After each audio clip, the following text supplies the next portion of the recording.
যে সীমান্তগুলো রয়েছে সেই সীমান্তে কড়া নজরদারি চালানো হচ্ছে বিএসএফ এর পক্ষ থেকে, যাতে কোনো রকম কোনো অপ্রীতিকর পরিস্থিতি তৈরি না হয় সেদিকে প্রত্যেকটা মুহূর্তে নজর রাখা হচ্ছে। উত্তর 24 পরগনা থেকে শুরু করে নদিয়া, উত্তর দিনাজপুর, দক্ষিণ দিনাজপুর রাজ্যের যতগুলো বর্ডার এরিয়া রয়েছে সমস্ত এরিয়াতে কড়া নিরাপত্তা ব্যবস্থা, অর্থাৎ নিরাপত্তা ব্যবস্থা আরো বেশি, আরো অনেকটা জোরদার করা হয়েছে। বাংলাদেশের অশান্ত পরিস্থিতি গেদে সীমান্তে কড়া নজরদারি বিএসএফ এর।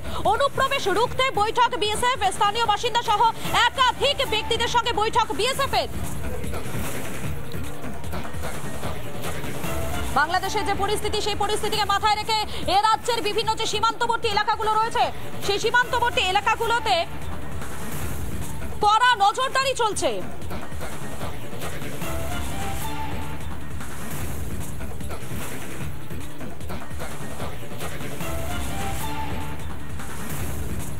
আমাদের সঙ্গে রয়েছেন আমাদের একাধিক প্রতিনিধি রয়েছেন বিভিন্ন সীমান্ত থেকে, আমাদের সঙ্গে রয়েছেন আমাদের প্রতিনিধিরা, আমাদের নদিয়া থেকে রয়েছেন আমাদের প্রতিনিধি পলাশ রয়েছেন আমাদের সঙ্গে, এর পাশাপাশি আরো অনেকেই রয়েছেন, প্রত্যেকের কাছে আমি এক এক করে যাব।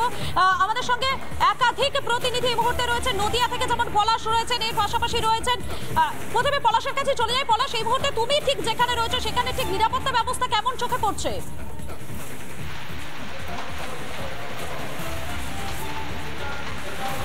একদমই দেখো, প্রশাসনের তরফ থেকে অর্থাৎ বিএসএফ এর তরফ থেকে কিন্তু যে নজরদারিটা সেটা অনেক গুণ বাড়ানো হয়েছে। আর সব থেকে বড় যেটা আপডেট হচ্ছে সেটা হচ্ছে এই 32 নম্বর ব্যাটালিয়নের যে সিও অর্থাৎ কমান্ডেন্ট সুজিত কুমার, তিনি এই মুহূর্তে কিন্তু এই মুহূর্তে তিনি এলাকার যে স্থানীয় পঞ্চায়েত প্রতিনিধি এবং এলাকার যারা ধর্মভীরু লোক আছে তাদের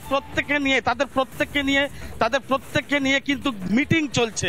অর্থাৎ কিনা এই সিও তাদের প্রত্যেককে নিয়ে মিটিংটা কি জন্য করছে, যাতে কোনো রকম ভাবে এই পরিস্থিতিতে বাংলাদেশিরা ইন্ডিয়াতে ঢুকতে না পারে তার জন্য এমনকি বলে দেওয়া হচ্ছে যে মাইকেও কিন্তু আপনারা একবার করে আজানের দেওয়ার আগে একবার জানাবেন, যাতে এলাকায় যারা বাংলাভাষী অর্থাৎ বাংলাদেশি যারা তারা এই বর্ডার এলাকাগুলোতেই বেশি করে ঢুকবার চেষ্টা করবে, যাতে বাংলাভাষীরা যাতে সহজে ঢুকতে না পারে। ঠিক এক জন্যই কিন্তু এই মিটিংটা করা হয়েছে। তাতে একাধিক পঞ্চায়েত সদস্য রয়েছে, পঞ্চায়েত প্রধান রয়েছে, তাদের যেটা বিএসএফ এর তরফ থেকে যেটা ব্যাপারটা ক্লিয়ার করা হচ্ছে যে কোনো রকমভাবেই এই বাংলাভাষীরা তারা প্রথমে বর্ডার দিয়ে ঢুকে যে সমস্ত বাংলা রিলেটেড যারা বাংলা বলে তাদের ওপরেই মিশে যেতে পারে, যাতে কোনো রকমে মিশতে না পারে। ঠিক সেই কারণেই কিন্তু একেবারে তুমি আমাদের সঙ্গে থাকো। এছাড়াও আমাদের একাধিক প্রতিনিধিরা আমাদের সঙ্গে রয়েছেন, ঘোজাডাঙ্গা থেকে রয়েছেন আমাদের প্রতিনিধি অর্ণব রয়েছেন, ফুলবাড়ি থেকে রয়েছেন রণজিৎ এবং রঘুনাথগঞ্জ থেকে রয়েছেন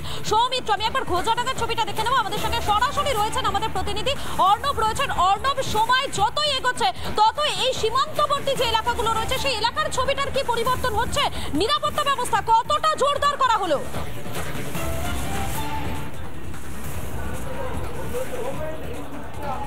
দেখো মধুকল্পিতা, সকালের দিক থেকে কিন্তু সকালের যে পরিস্থিতি ছিল সেই পরিস্থিতি কিন্তু এখন কিন্তু অনেকটাই পাল্টে গিয়েছে। সীমান্তরক্ষী বাহিনীর জওয়ানরা কিন্তু একদম পুরো কড়া নজর চালাচ্ছে এই চেকপোস্ট থেকে, যাতে কোনোভাবে বাংলাদেশিরা কোনোভাবে ভারতে প্রবেশ করতে সহজে না পারে।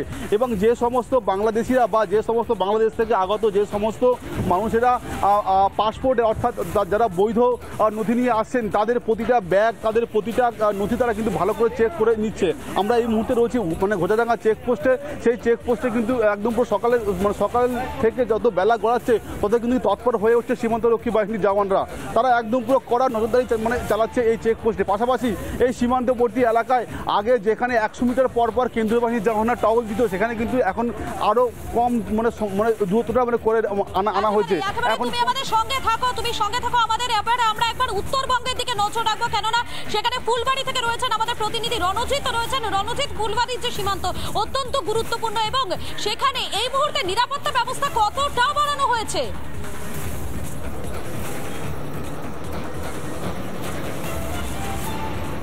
দেখো মধুকল্পিতা, আমরা কিন্তু দাঁড়িয়ে রয়েছি শিলিগুড়ির ফুলবাড়ি ভারত বাংলাদেশ সীমান্তে। আমার পেছনে ঠিক 100 মিটার দূরেই কিন্তু ভারত বাংলাদেশ সীমান্ত। এই সীমান্ত জুড়ে কিন্তু ভারতবর্ষের বিএসএফ তারা কিন্তু টহলদারি করছে, আর পাশাপাশি কিন্তু নজরদারিতে রাখা হয়েছে। আর এই সীমান্ত দিয়ে আর কিছুক্ষণ আগেই কিন্তু আজ যে পণ্যবাহী ট্রাক, সেই পণ্যবাহী ট্রাক কিন্তু বাংলাদেশের দিকে যাচ্ছে। আমরা কিন্তু সরাসরি সঙ্গে পেয়ে গেছি এই ট্রাক অ্যাসোসিয়েশনের সেক্রেটারিকে। তার সাথে কথা বলবো যে কি পরিস্থিতি রয়েছে। দাদা, কি পরিস্থিতি রয়েছে? আমাদের তো 3 দিন পরিস্থিতি খুব খারাপ ছিল, তো আজকে পুনরায় আমাদের গাড়ি যাওয়া শুরু হয়েছে। তো এটাতে খুব ভালো লাগছে আর কি, কারণ এই 3 দিনে আমরা বুঝতে পারিনি যে কী হবে না হবে, সবাই একটু মানে লোকসানের দিকে ছিলাম প্লাস এবং চিন্তিত ছিলাম আর কি, যে কতটা স্বাভাবিক হবে কি না হবে পরিস্থিতি সেটা নিয়ে আর কি। এই 3 দিনে কত টাকা রাজস্বের ক্ষতি হয়েছে? প্রায় 4 থেকে 5 কোটি টাকা রাজস্ব ক্ষতি হয়েছে এই 3 দিনে। আজকে ভারত এবং ভুটানের ট্রাক যাচ্ছে? হ্যাঁ, আমাদের হচ্ছে ভুটান ট্রাক অলরেডি যাওয়া শুরু হয়ে গেছে। আমাদের ভারতের ট্রাক 9টি আছে, সেই 9টি গাড়িও যাবে এবং আগামীকাল থেকে যেরকম ভারতের ট্রাক যায় সেটাও যাওয়া শুরু হয়ে যাবে। মূলত কি পরিবহন করা হয় এই বর্ডার দিয়ে? মূলত এই ফুলবাড়ি সীমান্ত দিয়ে বেশিরভাগ ভুটানের পাথর এবং ইন্ডিয়ান পাথরই যায় মূলত। দেখো মধুকল্পিতা, আমরা যেটা জানালাম যে এইখান থেকে কিন্তু ইতিমধ্যে ট্রাক পরিষেবা চালু হয়েছে, আমদানি রপ্তানি শুরু হয়েছে। তুমি আমাদের সঙ্গে থাকো, একবার রঘুনাথগঞ্জের ছবিটা দেখে নিই। রঘুনাথগঞ্জ থেকে সরাসরি রয়েছেন আমাদের প্রতিনিধি সৌমিত্র রয়েছেন। আমি সৌমিত্রর কাছে চলে যাই। সৌমিত্র, এই মুহূর্তে তুমি রঘুনাথগঞ্জের ঠিক যে জায়গায় দাঁড়িয়ে রয়েছে, অর্থাৎ ভারত বাংলাদেশের যে সীমান্তে দাঁড়িয়ে রয়েছে, সেখান থেকে কি ছবি ধরা পড়ছে?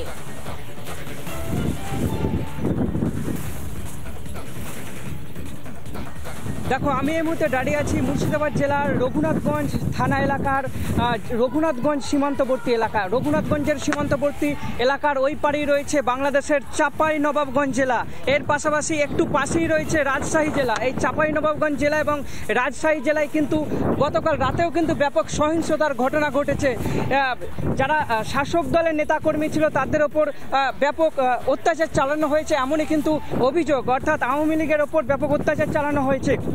এর ফলে কিন্তু এটা যেহেতু কাঁটাতারের বেড়া নেই, এই সীমান্তে কাঁটাতারের বেড়া নেই, এই পদ্মা নদীর পরে রয়েছে কিন্তু চর ফিরোজপুর এবং চর ফিরোজপুরেই কিন্তু রয়েছে একেবারে সীমান্তবর্তী এলাকা। এছাড়াও তারপরে রয়েছে পুরো বাংলাদেশের চাঁপাইনবাবগঞ্জ এবং রাজশাহী। তাই সেখান থেকে যাতে সহজে অর্থাৎ চোরাই পথে বা কোনোভাবে যাতে সেখান থেকে অনুপ্রবেশকারীরা এখানে প্রবেশ করতে না পারে, তার জন্য কড়া তল্লাশি চালানো হচ্ছে। বিএসএফরা টহল দিচ্ছে। এর পাশাপাশি এই যে পদ্মা নদী, এই নদীতেও কিন্তু একটু আগেই বিএসএফকে আমরা দেখেছি। বিএসএফরা কড়া নিরাপত্তার চাদরে কিন্তু মুড়ে ফেলা হয়েছে পুরো সীমান্তবর্তী এলাকাকে, এবং বোঝাই যাচ্ছে যে যতই সময় এগোচ্ছে ততই নিরাপত্তা আরো জোরদার করা হচ্ছে।